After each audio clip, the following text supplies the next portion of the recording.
Introduction to Indian Accounting Standards. Indian accounting standards are a set of accounting principles and guidelines that govern how companies in India prepare and present their financial statements. They are converged with International Financial Reporting Standards (IFRS) to ensure transparency, comparability, and global consistency in financial reporting. Important points about Indian accounting standards. Purpose: to align Indian accounting practices with global standards. To improve transparency and comparability of financial statements. To help investors and stakeholders make informed decisions. Authority: issued by Ministry of Corporate Affairs, MCA. Drafted by Accounting Standards Board, ASB, of the ICAI, Institute of Chartered Accountants of India. Applicability: Indian accounting standard is mandatory for all listed companies. Unlisted companies with net worth greater than equals to 250 crore.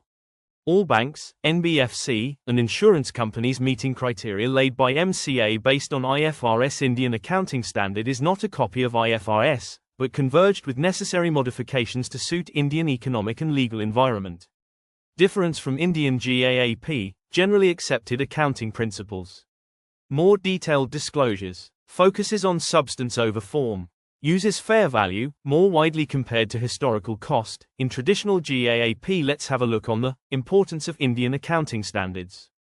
Ensures global comparability of Indian companies' financials. Builds investor confidence and credibility. Enhances accuracy, reliability, and transparency in reporting. Promotes better corporate governance. Helps companies raise funds from foreign investors and markets.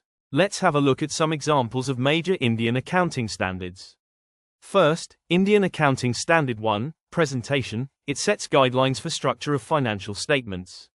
Next, Indian Accounting Standard 2, Inventories. It deals with valuation and accounting of inventory. Next, Indian Accounting Standard 16, Property, Plant and Equipment. Shows treatment of fixed assets. Next, Indian Accounting Standard 18, Revenue. Deals with how and when to record revenue. Next, Indian Accounting Standard 109, Financial Instruments. It covers classification and measurement of financial assets and liabilities. That's all about Indian accounting standards. If you have any doubt, feel free to ask in comment section. Thank you.